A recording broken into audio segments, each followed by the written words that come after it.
Record. So we're recording. So welcome everybody today to today's Connect session. We have Irene Reilly with us, who is going to be sharing some pieces of her journey and her story, and how things have unfolded in her life.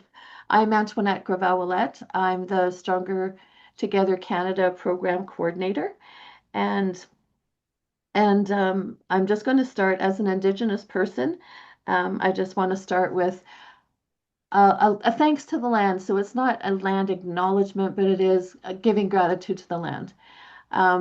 In my heritage, I've started to, and I continue to learn about how the land has actually given us language and how the land has given us everything that we provide for. So when I go to ceremony and I'm learning more and more, understanding the symbolism of the turtle, and the turtle holds everything and all indigenous peoples, and how the land actually gave the peoples their language through the wind and through the sounds. And I just have such great gratitude for the land in which I reside in.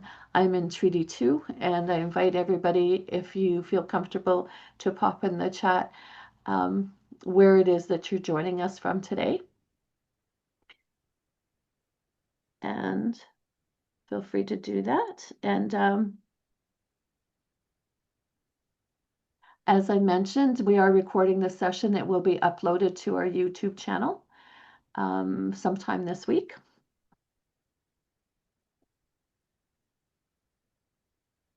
And welcome everybody today, and thank you for taking time out of your Sunday afternoon, early morning, later night, depending on where you're joining us from.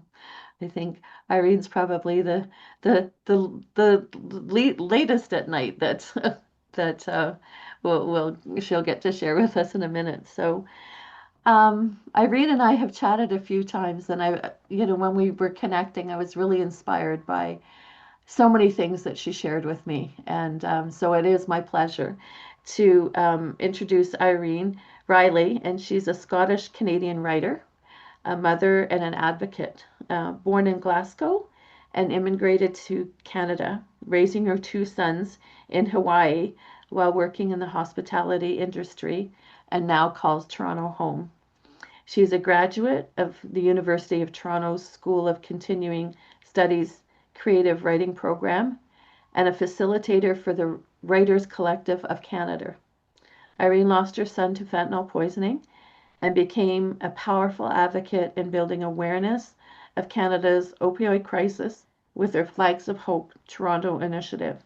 She has partnered with Mom Stop the Harm, Families for Addiction Recovery, Black CAP, CAP, and International Overdose Day to raise awareness and end stigma associated with substance-related harms and toxicity. So welcome, Irene. Thank you, Antoinette. I'm very grateful to be here this evening. Thank you to everyone here who's taken the time out of your day on this Sunday. We're all joining, I'm sure, from different time zones. It's 10 p.m. where I am right now, but I'm so grateful just to share with you. Our Mum Stop the Harm has been such an inspiration in my journey, and a community that has brought me to where I am today. And if anything I've learned along the way, if I can share that with you, be happy to. So I don't know if you realize I've written this book. It's called OHANA, and Antoinette, just talking about that, about OHANA, it's she said there in the bio. I raised my two boys in Hawaii, and the indigenous community there embrace Ohana. Ohana is a Hawaiian word for family. Its meaning is both simple and complex. Ohana includes the people to whom you're related, as well as a larger group of folks outside your bloodline who support and sustain you, to whom you feel indebted and responsible.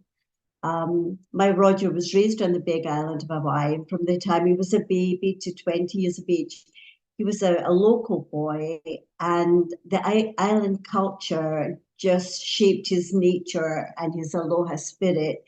And I come to you when I think of Ohana, I feel like Mum Stop the Harm became my Ohana when Roger passed away. He was 29 years old. He was in recovery, and I feel like we Roger was in an active addiction for a long, long time, but then he went through recovery, and we never spoke about relapse. That's one thing it wasn't spoken much about, and you're just holding on to the hope that he's well and doing well and holding your breath, and then fentanyl. He just one day he left his rehab home and passed away. He was found downtown in Toronto. So the book that I wrote begins with me finding out about Roger. It was the end of my world as I know it. Antoinette asked me earlier what inspired me to write the book. Now, I was a writer. I was attending U of T doing writing when Roger passed away, and I found writing quite therapeutic. So as I just trying to make sense of a senseless death or losing your son, but I wrote, and then when I went back to school, I started writing the story. So the book just covers the first year, the first Christmas alone, the first birthday, Easter, Mother's Day, and how I coped through all of that. Roger passed away in June, and I think it was in November. Uh, I, I did get into therapy because things were really bad for me then. And then I was feeling very, very alone and cut off. And I just wondered, is there anybody out there? And I was scrolling on the computer and I found Mum Stop the Harm. And so I started looking and it was like, people understand how I feel. I don't know if you must have felt that yourselves at some point, that you're not alone. And at the time when I joined Mum Stop the Harm, they were doing the initiative of Do Something Prime Minister. And I felt helpless. And I thought, I read, all the chat about Do Something Prime Minister. And I thought, well, that's something I can do. I can get the picture. And we were advised to, get the picture, send it to, it was Trudeau at the time. And I believe over 600 mothers sent their pictures of their children. And I remember when I was putting the envelope in the mail, I just thought, is anybody out there? Is anybody listening? So I sent the picture of Roger to the Prime Minister. I came home. Again, I was on the computer and I started scrolling and I found CBC. And so I just went and I said, do you know what's happening? People are dying. My son died. We're trying to get the Prime Minister to recognize this crisis that we're having. And I just hit send on the computer and sent that to the CBC. Now, I wasn't expecting what happened on all accounts coming back to me. The following week, CBC called, they sent a camera crew to the house and started. So there again, I didn't want to be in the public eye, but I found myself in the public eye.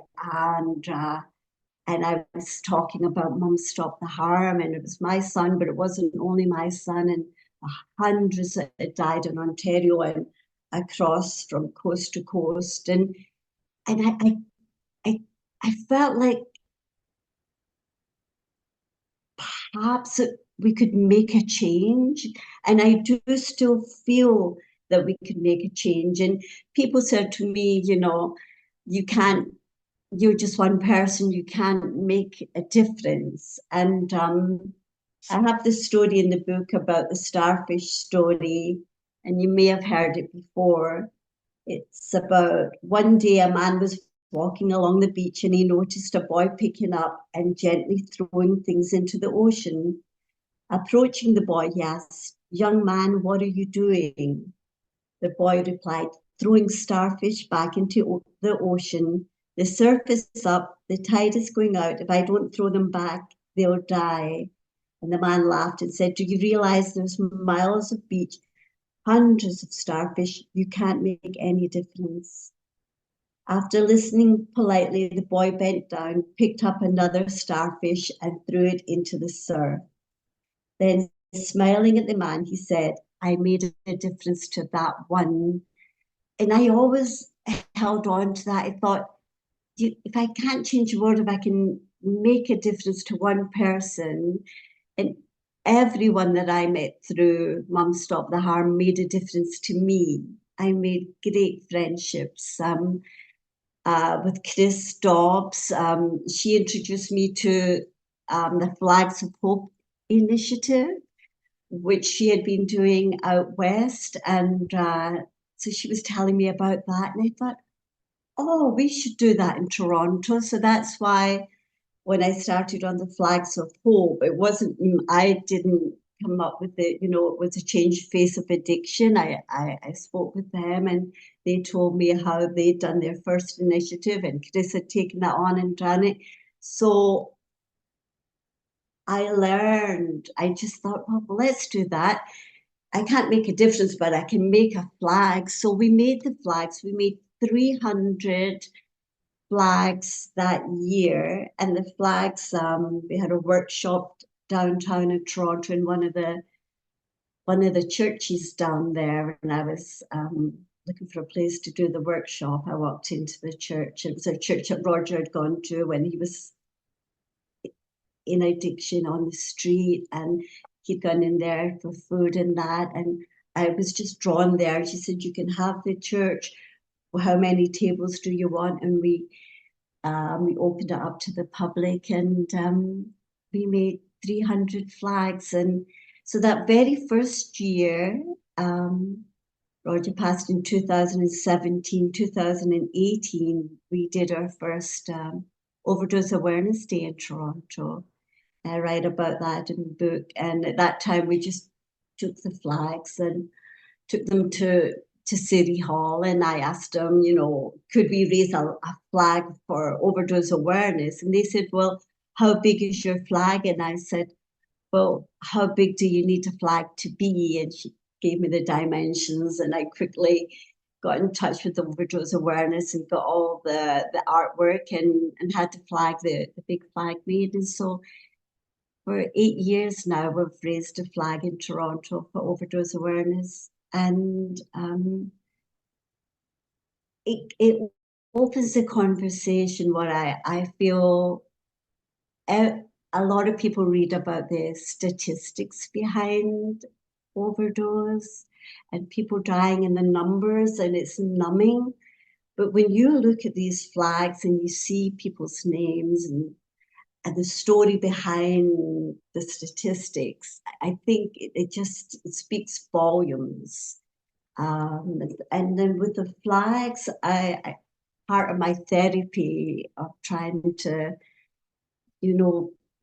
dig my way out of the dark hole that was trauma and post-traumatic stress, I started volunteering downtown in Toronto with Sistering.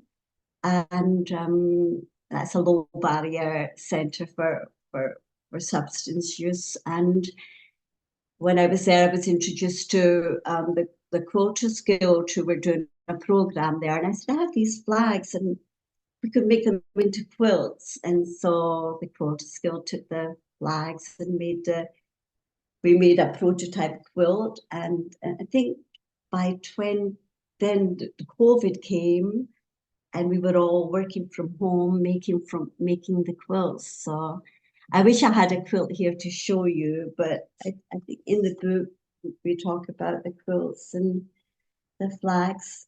But so am I making a difference? I feel in my life it gave me hope. What I want to say is that Mum Stop the Harm gave me hope to think that with the community together, we can have our voices heard. And I get dismayed, of course, you know, there doesn't seem to be a solution. But if I can make a difference to change a stigma, and if we all together can make a difference, and that each one of us can pick up and throw one starfish into the ocean, we've made a difference to that one. And I would like to just share to you about, I was going to read from the book, a story in the book called Carpe Diem. It touches my heart because this was in May. Roger passed in June, and he was, I said, he was in recovery, and he was working at the home show, and I visited him there, and he showed me all these the the carpets. He was in a carpet selling carpets at the home show, and he said, "Mum, which carpet do you like?" And I said, "I really like that one, Roger." And we laughed. So then came Mother's Day, and so I'll read to you from the book, Carpe Diem. "Where are you, Mum?" My phone lit up with a text from Roger. This new day held so much promise as the May sun slanted through the bus window. One more stop and I would be home. I knew where Roger was. My face could barely contain my smile. "I'm almost there," I shot back. Off the bus, I ran and skipped to the apartment. It was Mother's Day, and my gift, my son was waiting for me with a smile. His long black hair tied back in a ponytail showed his brown eyes framed in a sun-tanned face. He'd put on a few pounds and looked smart in his best jeans and buttoned shirt. My heart melted. "Mum, I have a surprise for you. Close your eyes. I'll tell you when to open them." He shooed me into the bedroom to wait for the unveiling. I heard tables scrape across a parquet floor. What could it be? I felt like a child at Christmas. Now it was my child, a grown lad of 28, preparing the surprise. "You can come in now. Open your eyes." His voice overflowed with excitement. Roger was sitting in the big comfy seat by the window, an expectant grin on his face. The afternoon sun backlit the living room, and there on the living room floor was a rug. Not any old rug, a magic carpet. I whooped and cried as I threw myself onto its soft pile, crisscrossed with a harlequin pattern of sea blue and ocean foam grey. "Roger, it's a beautiful rug, the one I saw at the home show." He laughed and joined me on the floor. I lay on my back and flung my arms up. "Do you like it, Mum?" "Do I like it, Roger? It's the most beautiful thing I've ever seen." He hugged me and handed me an envelope. "Open it." With an Academy Award flourish, I tore open the envelope and pulled out a card. It was pink and fancy and blazoned with flowers. "A mum grows more precious as time goes by." Inside he had written in his childlike scrawl, "Mum, thank you so much for being there for me through my ups and downs. I would not still be here if not for you. I hope you like your gift and smile every day when you see it. I love you, Roger." Oh, Roger. We hugged, outstretched on the carpet, an island of sunshine on my otherwise bare floor. Only a month earlier, Roger had been working at the rug booth at the Better Living Centre. He was so excited to invite me to the home show, part of the Canada Blooms Festival. I spotted him across the crowd, tall and dapper in a blue and red checked shirt with dark dress plants. He radiated happiness as he smiled and hugged me. How proud he was to show off the array of beautiful woven tapestries hanging like works of art. Mum, if you could have one, which would you pick? They were all lovely, but I kept coming back to the blue and grey one. It reminded me of the big island of Hawaii where he grew up. In my dreams, Roger, this is the one. His eyes lit up as he shot me a toothy smile. He agreed it was his favourite too. He was a charismatic salesman, animated and engaged. I was so proud of him. A day like this might seem unremarkable for some, but for us it was nothing less than a miracle. Spring was here, Roger was beside me, and I could breathe again. This was his first job after completing rehab. He was in recovery at Alpha House and rebuilding his life. Only 5 months earlier, I had picked him up from downtown, where he was destitute and scared. The disease of opioid addiction was destroying him. It was freezing rain that November morning, and he had spent the night on the street panhandling in the entertainment district. He told me later that a well-dressed man leaving a club saw him shivering on the sidewalk, stooped and sat down beside him. They talked about family, and the stranger reached into his pocket and gave him $10, saying, "Watch yourself, brother." That stranger's kindness gave Roger a lifeline to connect with me. Somehow he made it to a 24-hour internet cafe on Yonge Street and logged onto a computer. "Mum, come get me." "Where are you, Roger?" Those dark days seem so far behind us now as we hugged on the rug this Mother's Day, a gift given with such beautiful intention and love. Smile every day when you see it, Mum.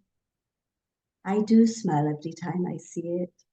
I smile and think of Roger. I cry as well. In my mind's eye, I see him sitting on that island of azure blue wool, but he's not there. A short month after our beautiful Mother's Day together, he died. In his Narcotics Anonymous book, Roger highlighted this sentence with a yellow marker. As long as the ties that bind us together are stronger than those that would tear us apart, all will be well. The ties that bind us together are as strong and infinite as the threads on our magic carpet. That's carpet here. I have a picture. I don't know if you can see it. Can you see it? Picture of Roger and I on the carpet. And when I think to the journey, the journey of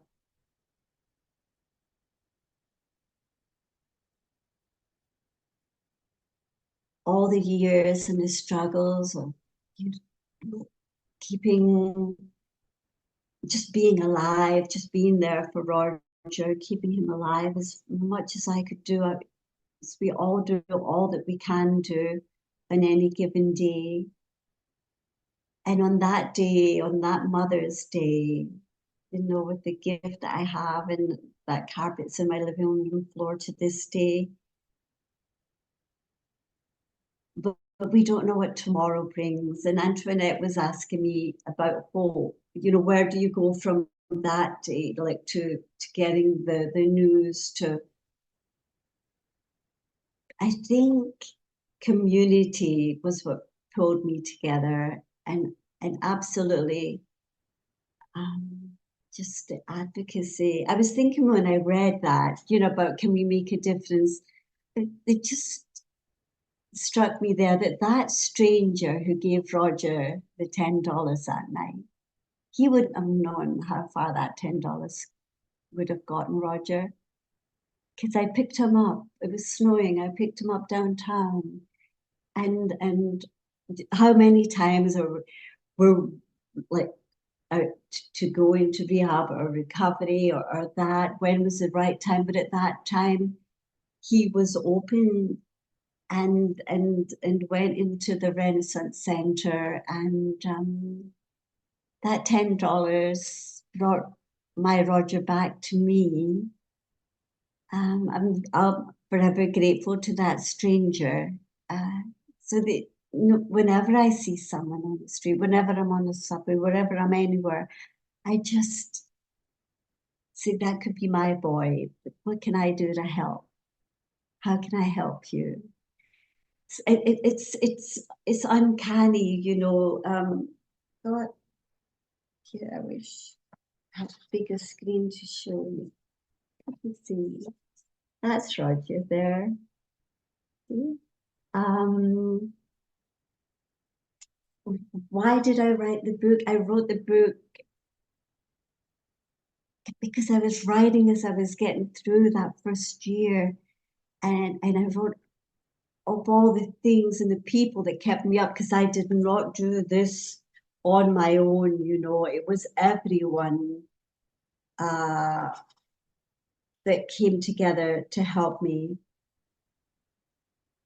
And so for me going forward, if I can just help one other person, that's my feeling, you know, like, how can I help you? And I know that Mum Stop the Harm and everything that Antoinette and the whole group does helps us all, you know. And so I dedicated the book to my OHANA, and each of you is woven into my heart and into the pages of this book. And Antoinette, in earlier in when you were introducing us, you mentioned the turtles, and I just realized I didn't know that spending almost 20 years in Hawaii with the indigenous nature of the island, turtles are so important. Turtles are like our ancestors. I wrote this poem, it's in the back of the book. It wasn't in my mind to read it, but just because you mentioned the turtles, Antoinette, we went to the Big Island with Roger's ashes to lay them back in the beach at Monalani, where he grew up and learned to swim in that. I'll read this little bit. When we went down to the beach that day, I held his ashes close to my heart in a small bronze urn. My friend Jen set the flowers we'd picked that morning from the lush slopes of Pululu Valley into the kayak. The scent of plumeria and tuberose wafted on the ocean breeze. Jen and I waded into the turquoise water and pushed the kayak off the beach. The girls paddled behind us. The sun shone above the snow-capped summit of Mauna Kea and bowed behind a wisp of a cloud. Palm trees saluted our regatta. When we reached the calm waters beyond the reef brae, Liana and Jordan, Liana was Roger's girlfriend, Liana and Jordan pulled their paddleboards alongside our kayak. We held a moment of silence. Roger's life reeled in technicolor through the cinema of my mind. It's time, I said, gulping back my tears as I twisted the lid off the small urn.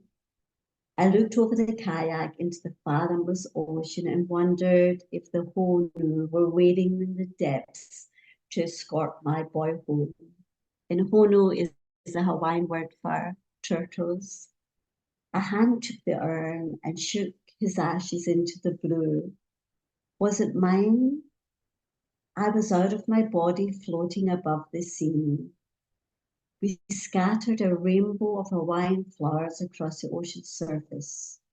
At that moment, a swell barreled across the bay. Our kayak rose high and bobbed as the wave peeled towards Harpuna Beach. The kind of wave surfers stream off. I felt Roger's spirit catch it. I exhaled and recited a note I had written the night before, inspired by a poem by Elizabeth Fry. The words had taken shape as I sat on the lanai under the pitch black Kohala sky, perforated with a million stars. Do not weep, I do not sleep. I am the ocean breeze that blows across the surf at Monalani where the Honu play. I am the diamond glint of moonlight on snow-capped Mauna Kea. I am the sun on ripened papayas. I am the mist rising from Akaka Falls. When you awaken in the morning's hush, I am in the swift uplifting rush of the Pu'eo encircled flight. I am the northern star that shines in the Kohala sky at night. Do not cry. I am here with you always. Roger caught the wave on Monalani Bay, hanging 10 in the big surf of heaven. And any picture you see of Roger is like he's doing the shaka. You know, he was a real local surfer boy, and I felt a peace come over me that day when we had the memorial at Monalani Beach. So I find what gives me hope. I find hope in nature. I find hope in just walking along the river. I think anywhere where there's water, I love to be. You know, I walk down the river, the Humber River in Toronto, or by Lake Ontario. Here right now, I'm in Italy. We're by the Ponte Brenta, quite near Venice. Just the little things. I I don't know if anyone else can relate to. There's days where I feel joy, and I remember when I first felt a feeling of joy, I was immediately hit with a guilt, like how can you feel joy? You know, I thought I would never feel joy again.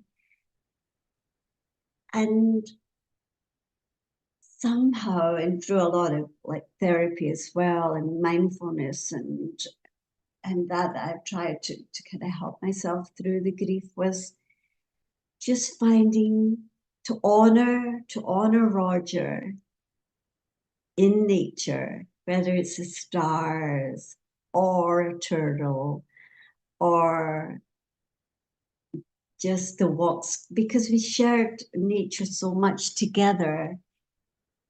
I feel at home when I'm just out there. Became a bit of a tree hugger in my old age. But it does, you do it, all of it. It's all of it all at once. There's the joy in a squirrel, and then there's the tears because you remember the day that Roger was there and saw the squirrels together. And I go, yeah, Roger, remember that day. So um, I just try, just to hold it together. It sometimes works and it sometimes doesn't work, and it's okay on wherever you are on whatever given day to be where you are and to honor where you are, to feel the pain is always there, but we're breathing, I'm breathing, and whatever there's breath, there's life, and whatever there's life, I think we can make a difference. Make a difference with each other, make a difference someone that's outside of, say, our immediate family. I just find like OHANA just sums it all up. I called the book Love, Grief, and Hope in the time of the opioid crisis because Roger, it began with love, and that grief was something I didn't think I'd ever be able to even get out of bed. And then the hope comes in, just the hope that you've all given me, just the hope that together, if one other person doesn't feel this pain, if some one thing that we do could help some other one person not feel the pain, uh, just that one starfish, that one child, that one somebody, someone. That's what I pray for. Antoinette, do you have a question? Gone forever. Thank you. I didn't want to interrupt anything that you were sharing. I just was listening to as you're sharing about the threads and the carpet. And, that kind of ties into the threads of, the web and the connectedness that I heard you sharing about. You didn't do this alone. And it was through many different connections and pieces. And um, I do have a couple questions here. I was going to go somewhere, but where can we buy the book? And is there an audio book? There's not an audio book, although if ever there will be, I hope it's in a Scottish accent. I'll have to read it myself. The book is available online at Amazon. It's available online at Indigo. It's where you can get the book there.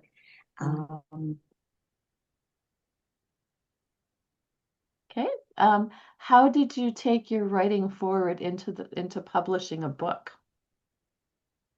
That was a long journey. I was in the midst of doing a certificate at U of T for creative writing when Roger passed, and then that. And somehow or another, the next year, I signed up for the next classes and all the modules you had to do.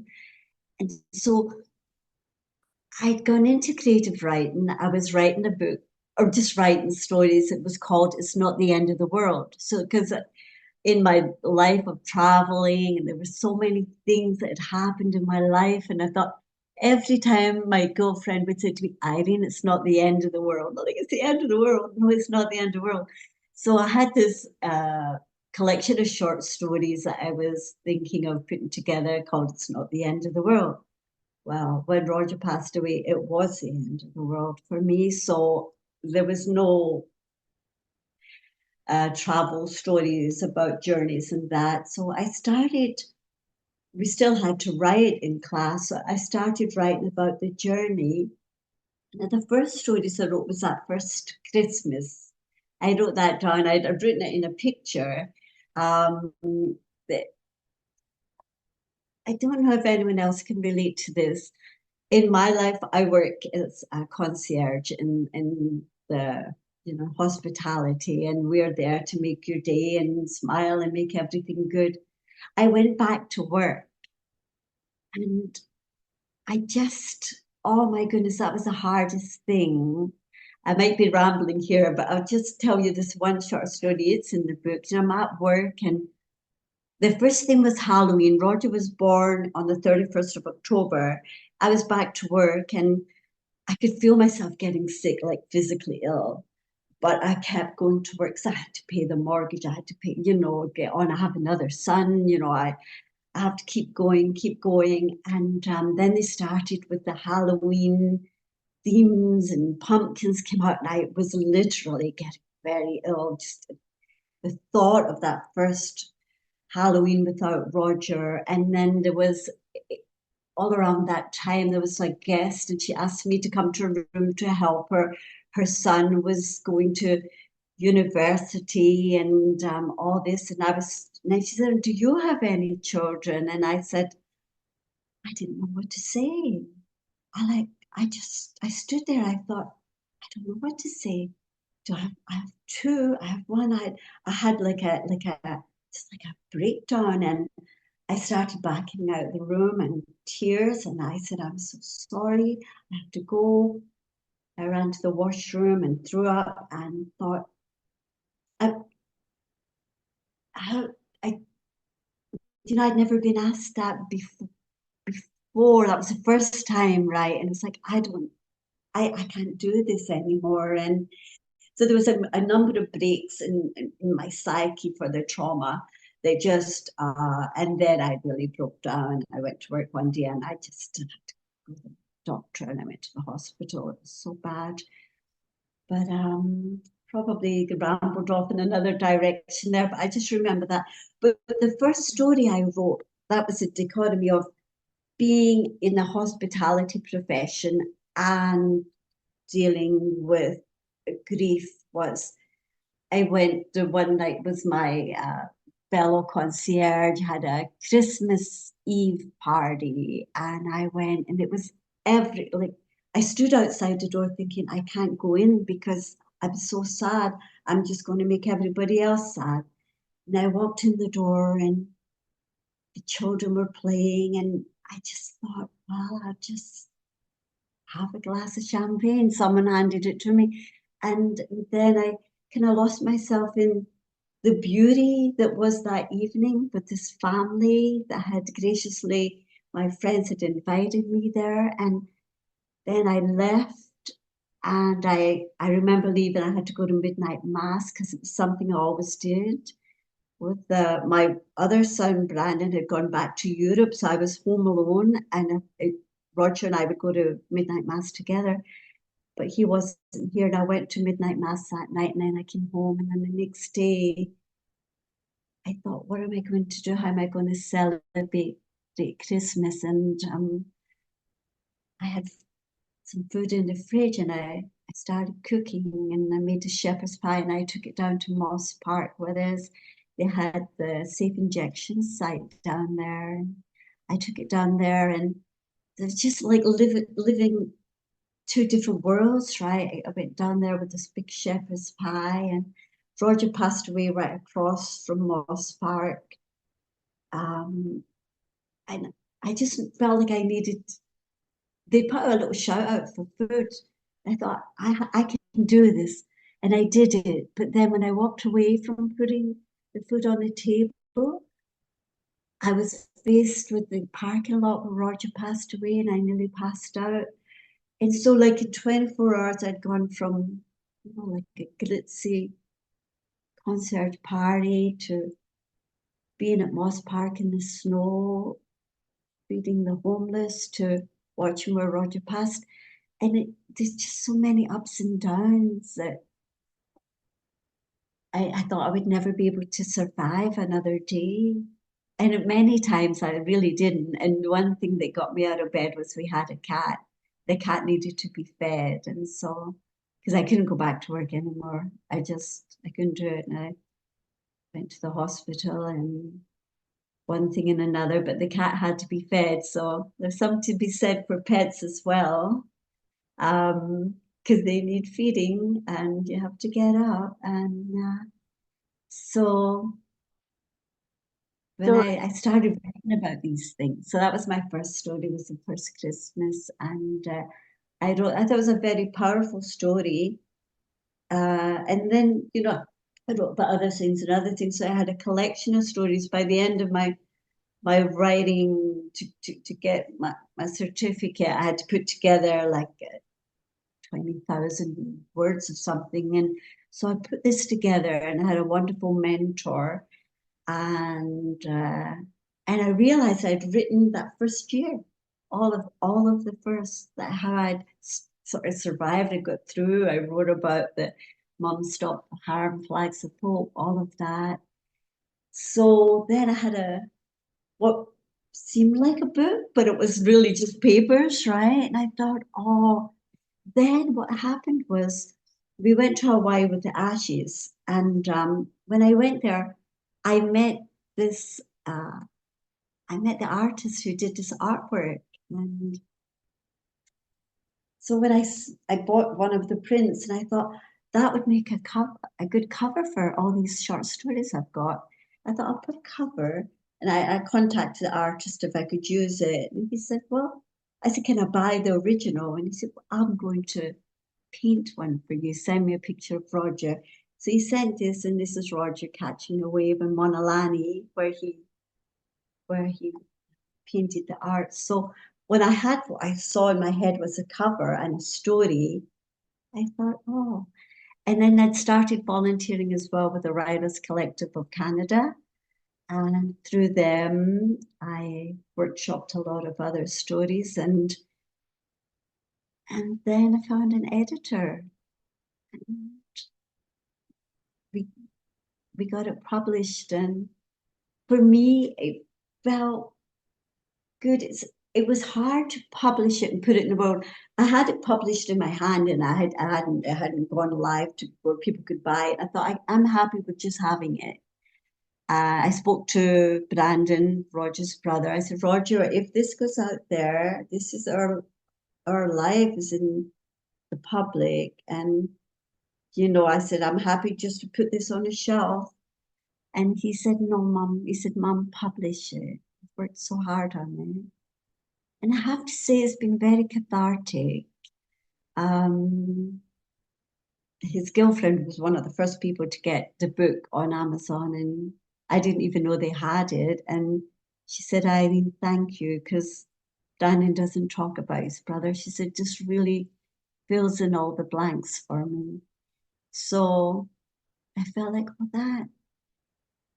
that was a good thing, that maybe it's helped Roger, I keep saying Roger, but Brandon and his girlfriend in their relationship going forward, because it I've kind of mentioned some stories there, but there's some tough stories in the book as well. And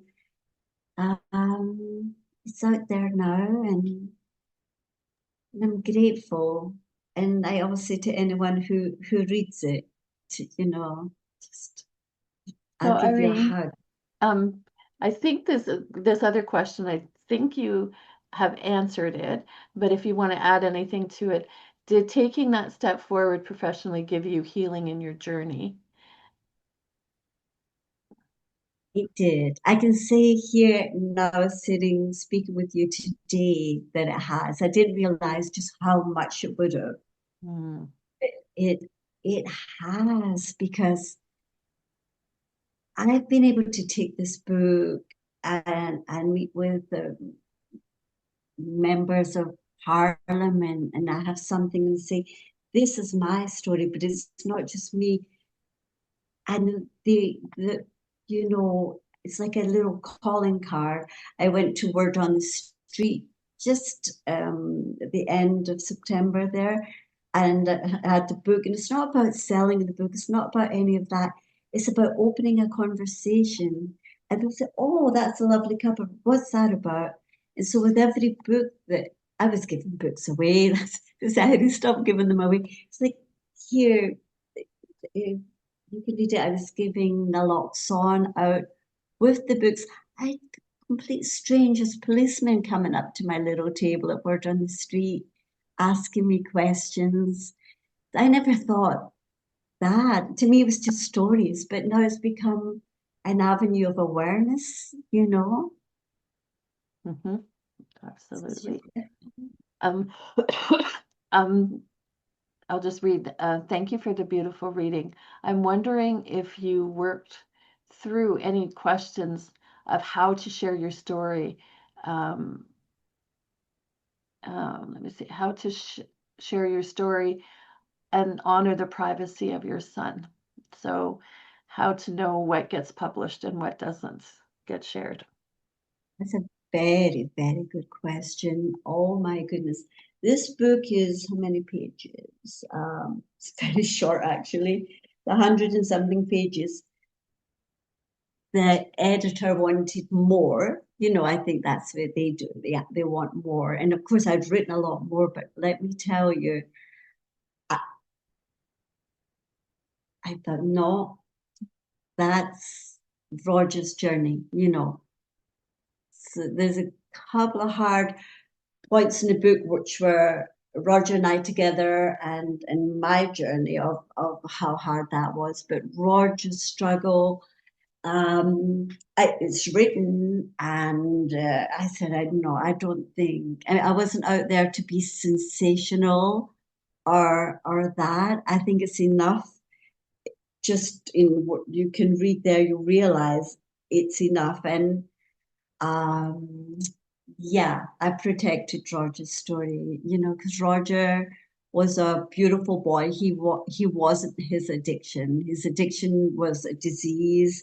I don't need to hit you over the head. We all know, if anyone's been there, the horrors and the ups and the downs. This book is not about that. It's about a mum's journey through grief and ultimate trying to find hope and trying to help if there's anyone else out there. But no, I put my foot down on that. I said no. That's why I kept it quite short.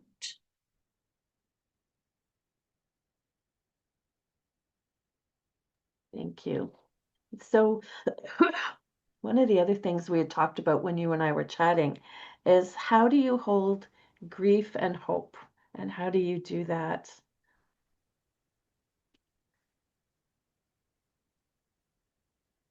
That that wasn't easy. It's not something that came easy. For me, it was just darkness and very, very dark days. But I did get professional help. I did take myself to the hospital, and I had to advocate for myself because my family doctor had prescribed antidepressants, which were very needed for sure. Like I needed to get through some days, but after some months, I thought I'm in a fog, and I knew I needed more help. And I went back to the doctor, and she doubled the prescription, and she said to me, to my face, people die all the time. You have to go back to work. And I was like, no, I can't. I'm not ready. I can't. I can't go back to that a desk that I sat for 3 days with Roger, didn't answer his telephone, and the horror of running around the streets and trying to find him. Uh, so I took myself to Women's College Hospital and got professional help for 2 years. And through that, it was acceptance commitment therapy. So we worked a lot on that accept. It's not one thing or the other. It's acceptance and so trying to just accept and not to go too far down or too far up. It's not like we're looking not happy, happy or sad, sad, somewhere in the middle. Somehow I can find that, not every day, but for a good part of the day, with meditation, exercise, and yoga, and that, and then just walking. So, walking in, as I said, in nature. So, it helped me. And then when I feel myself slipping, I remember what I learned and I pull myself back. Um, I think we all need all the help we can get, right? We all need all the help we can get. Yeah, and I think you alluded to that because even in as you were sharing, you said it wasn't one thing, it was a number of things that came together for you. Just in that, going back to that kind of web or, when you went here, then there was the next piece. And I appreciate that you were true to yourself and advocating for yourself. You're like, no, this is not, so you needed to go somewhere else. And sometimes I think some of us need to hear that. Some people that think they might know for us. But when you know yourself and you can be honoring yourself to say, no, this is not right for me. I know what that I can't do this right now. I'm not sure what I can do, but I know it's not this. Um, yeah. So honoring yourself and advocating for yourself. And you also commented throughout, sharing today is it's who are your people to reach out to as strength? Who are those people that understand and that you can go to? So That's right. In the book, I dedicated to in the beginning, it's my friends showed up I think after, as I say, everyone gathered around in the beginning, and Brandon was home, and then Brandon said, "Mom," I said, "Okay." His girlfriend was in Europe. He was in Glasgow when Roger passed away. And then he said, "Mom, should I go? Do you need me? Will I stay?" And something in me as a mum, I thought, he has a life. He needs to go. I can't have him worrying about me. I said, "No, no, Brandon, you go." And then even my closest girlfriends and all, even my closest people who have read this book have said, "Irene, we had no idea what you were going through." Because I think I related more to the group like Mum Stop the Harm, people that recognized and knew what I was going through or had been through it or were coping with various elements of living with addiction in the family. I could only bleed on my friends so much. I was alone. I'm not married, so I was living alone. And I felt like with professionals, I could really get to the root of my troubles. I just felt like my friends could only help so much. And I did. I mean, I wanted to still have friends at the end of it all, right? It's like that. I think back. Yeah, even I wrote the book, but sometimes, if I have to read from it, I go, yeah, that's right, that happened. I don't know if anyone can relate to that. Your brain, there's stress, there's traumatic things, you forget things. You don't forget the pain, but you forget moments, and you go like, oh my gosh, had I not written this as more or less it was happening, I wouldn't be able to write this now, you know? Because maybe it's just me and maybe how my brain works. I had a little book launch, and there was two beautiful ladies that came, and I looked, I said, "Who are they?" I didn't recognize them from Adam. And some of my friends were like, "Do you know who those ladies are?" "No." And then they came and they wanted a book signed, and I was like, I know I'm supposed to know these two girls, but I don't know who they are. And I said, "How do I spell your name?" My goodness, it was my two therapists I'd worked with for 2 years in a hospital, and I didn't recognize them. And I asked about that later. I said, "Andrea, what was that? How could I not remember?" Because the trauma was so great that I'd left them in the hospital. Like I knew them inside the hospital, I knew them in their hospital gear, but outside in everyday life, I didn't relate. Isn't that something? 2 years I was in therapy with these girls, and when I say girls, I mean they're older, but girls to me because I'm old. Um, that that was just lately that happened, and I thought, oh, my brain, literally, how could that happen? So I think trauma. I think we have to honor the trauma and the post-traumatic stress that can happen, and to give that space too. And that it's okay. It's okay, whatever you are, it's okay. Um, I, I went to a family program at Renaissance and trying to get help for Roger back in the day. And they're like, "No, you need help." And I'm like, "No, no, you don't understand. My son needs help." And they were, well, it was Heather, one of the ladies that I first met there. And she said, when a plane is crashing, the parent has to take oxygen in order to help the child. She tried to explain it to me that way because Roger wasn't ready to go into rehab. But that's such a reality. We want help, we want, recovery, but we have to meet our children where they're at, right? And then we have to be strong ourselves. We need to try and take care of ourselves. And I think as a mother, it's a hard thing because we always put ourselves last. If anyone can relate to that. There's a comment here in the chat that um, we truly are each other's life rafts. There is more to that, but the more we speak out, the more people will come to us and talk about, in the face of grief, and it's the more people will, here it is, the more people you open up to, you discover that they have people in their lives, family and friends, and that struggle with substance use, and the stigma starts to shrink. So it's by sharing and by talking and by connecting with one another.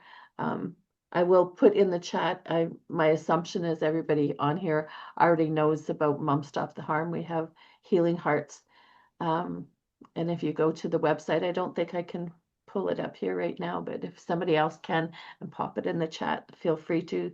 There's healingheartscanada.org, which are support groups for those that have lost a loved one due to substance-related harms.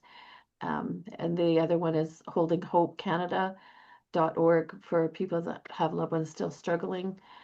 Just to kind of mention to what you were saying, Irene, it's at the Holding Hope groups, you still get to talk about your loved one because that's what you're there for. And it's like, what would love do?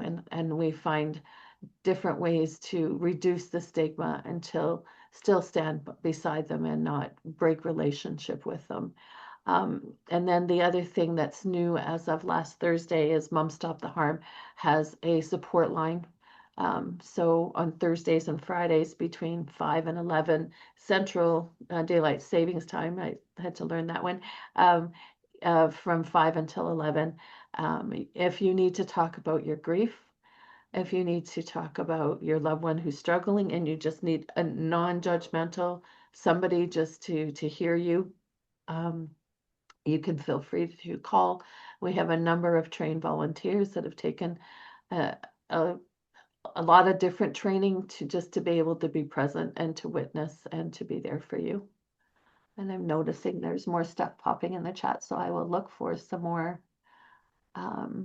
see if there's more questions in there. Thank you for popping the Healing Hearts link in there. And I'm just wondering, and the Mom Stop the Harm. Yeah, if you go to the Mom Stop the Harm website, the resources are also in there. I found it through Mum Stop the Harm a lot of resources as well. And also, I know like in Ontario, we have Families for Addiction Recovery. Angie Hamilton, we became very close on our journey, and she runs Families for Addiction Recovery.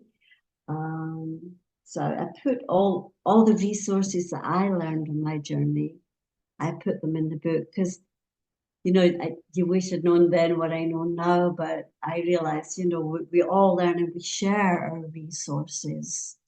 So I listed them in the back of the book. I'm just wondering if anybody has any other questions for Irene. I'm very appreciative of you sharing your heart with us. And when we first met, that was what struck me the most, is your compassion. And I really appreciate, as you said, this isn't about selling books. This is about connecting with people and hearing and reducing the stigma. And was, one of the pieces, as well as it did very much help you with your own healing journey.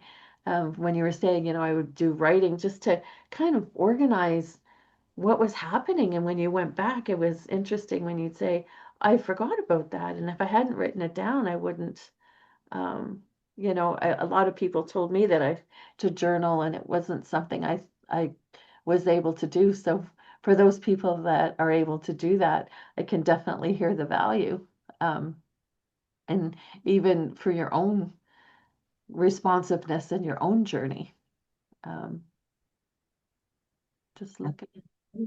I'm a facilitator with the Writers Collective of Canada, and that's nationwide, and anyone can join this every day of the week. There's something, you can go online.